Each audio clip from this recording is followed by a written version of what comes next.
So yan, good morning mga kapatid, and once again, this is Super Romel with Kuya Danny.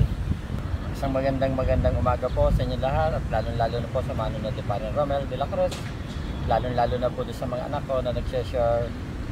Shout out pala sa anak ni Kuya Danny na palaging sumusuporta sa mga video ni Kuya nyo, ni Bro nyo Romel. Ayan. So, ganda ng bola ni Kuya. Actually, yan po yung official ball nung nagpaliga po si Father sa Catholic ng 2023. Ito may isang bago. Yeah. No. Yan pa rin. Ito pa rin siya. Kaya salamat po Ate Judith. Siya ang sponsor niyan. Okay. So, yung bola nito hawak namin. Kuya Danny, hawak na. Wala siyang value. Kumbaga value niya $30, $40. Magkano? 70. Nasa ano yan? Nasa 80. $80 or 80,000 won. Equivalent siguro mga nasa 65 or 70. Pero ito, kung hawakan to ni LeBron James, ni Michael Jordan, ni Kobe Bryant, hindi lang 80,000 won ang value nito. Yes. Tataas. Yung shoes ni Kuya Danny, Luka Doncic. Pag siya yung sumuot, ano lang yan. Pero kung si Luka ang sumuot niyan at may perma, tataas ang value niya. Yung sapatos na to, ganun din. Jordan, sa akin malalang, pero pag sa kay Jordan at perma niya to siyang sumuot ibenta, sobrang taas ng value. Ganun din sa ang lessons na mo ko natin dun Kuya is it's not about us.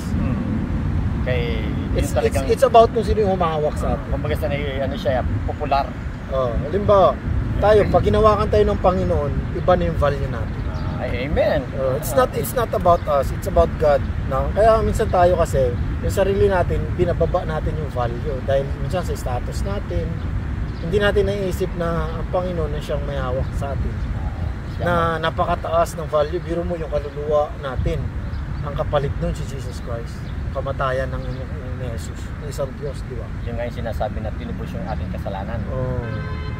Because of our value. Palakoy sa ating diba?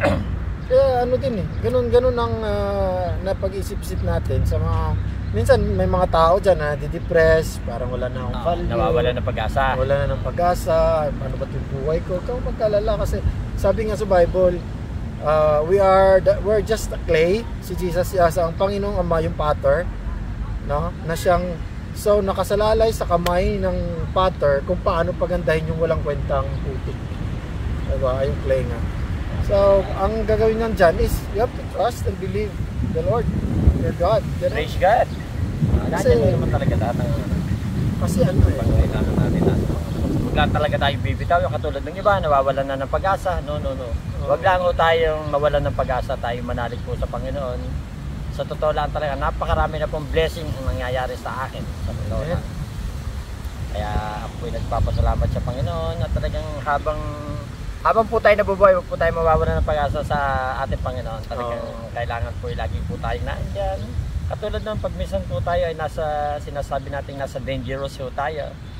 Yan, ang Panginoon, once na nasa isip agad natin yan, talagang hindi po tayo pababayaan. Isa few seconds, talagang hindi kanya bibitawan. Talagang hahawakan kanya, huwag ka lang sa kasamaan ba. So, yun, yung sinasabi ni Danny, protection. Kasi may mga tao na, ako naranasan ko rin yung anxiety. Yung parang wala ka ng value sa ibang tao. Kumbaga, hanggang sa, siyempre, na pag-isip mo yung Panginoon nandyan, tapos bakit mo ipipilit yung sarili mo dun sa mga tao hindi ka binabalik? Correct. Tama po yun.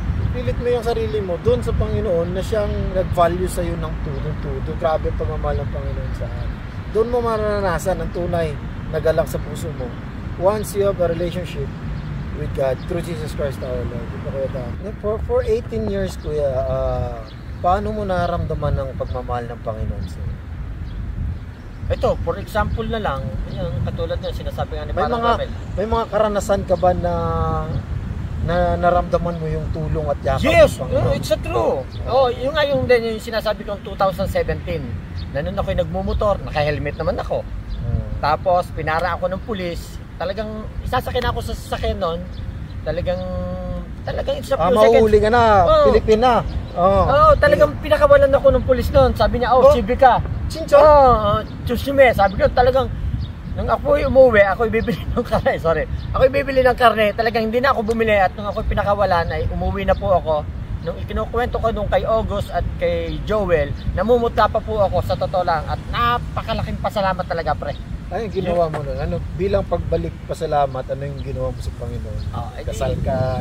Oo, sa totoo lang talaga, nagpasalamat na maraming salamat po Panginoon. Yung po yung, kumbaga sa yung itinutulong ko, hindi ko naman sa inaano ha. Hindi ko naman na baka sabihin ng iba yung pinagmamayabang. Oo, na yung sinasabi meron tao. ganyan. Na yun po talaga, yung tulong ko po sa church, dyan sa amin sa Catholic, yung number 1 po, yung pagluluto. Yan po, ang hirap po mag-prepare niyan. Ministry yan. Noon, yun po talaga yung, nung ako'y na, ano na nga po ng pulis na nasita, yun po, doon po, gumalaw ang Panginoon. Kaya sabi ko, napakalaking blessing. So bali, naging committed ka na tutulong ako sa church, Lord, bilang magbabalik tanaw sa protection na pinagkaloob mo sa akin, na binigyan mo pa ako ng pagkakataon na magstay dito sa Korea para ma-fulfill yung mga responsibilities ko sa family ko. Totoo yan. Nag-commit ka na tumulong sa cooking ministry sa church. Pero, kasi ang ministry kasi kuya, ang pagtutulong, ang pag-serve sa Panginoon, hindi lang pagiging pare, pagiging pastor, pagiging bishop. Oo naman.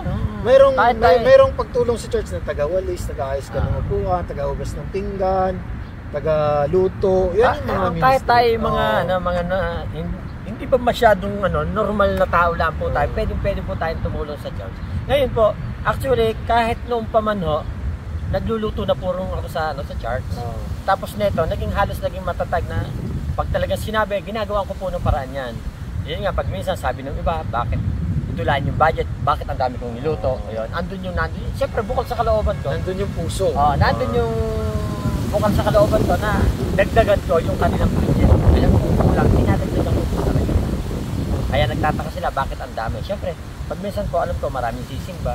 At ngayon po, kung kukunti naman yung sumimba, pinababalot po namin yan para sila merong extra ulam pag uwi. Yun po yun. Pero sa totoo lang talaga, napakalaking pasalamat po natin sa Panginoon. Kaya kung tayo po nagkakasala sa ating Panginoon, natural po yan. Yung nga po yung sinasabi, nobody is perfect. Tayo po yung nagkakamali. Kung maaari lang po, humingi po tayo ng kapatawaran sa Panginoon. At tayo po naman hindi niya po pababayaan. Okay. Pagka may yung mga tawag, what is common to men, na mga kasalanan, pwede po nating iwasan. Kasi minsan may mga kasalanan na sinasadya nating gawin. Pero may mga pagka ganun na mangyari, sabi nga, He is faithful and just to forgive us if we are going to confess or repent our sin to.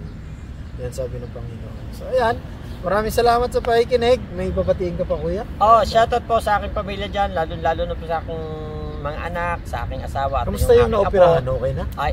Okay na po yan si Robert. Nagpapasalamat po ako at medyo na successful na po yung kanyang operation. Pero sa totoo lang po, 2 beses po siyang naoperahan. Kasi yung unang-una po nagkaroon ng konting conflict siguro or maling operation, kaya another operation po. Pero sa tulong po naman ng Panginoon at lagi po siya talagang nagdadasal sa Panginoon. Ngayon po siya po ay nakakalakad na ng ayos at siguro magiging madali po yung recovery na sinasabi po ng doktor ay 1 year. Pero ngayon po ay nakakagalaw na po siya. Kasi sa desire natin Maraming salamat, and once again, happiness is not about getting all what you want, but it's about enjoying what you have. God bless everyone. Isa pa po, kamusta po dyan sa tambayan ni Kuya? Kamusta po lahat ng mga kasamahan ko dyan? Hindi ko na po isa-isahin. Lahat po ng nandyan sa tambayan. Po. Kamusta po kayo lahat? God bless. Okay, bye-bye.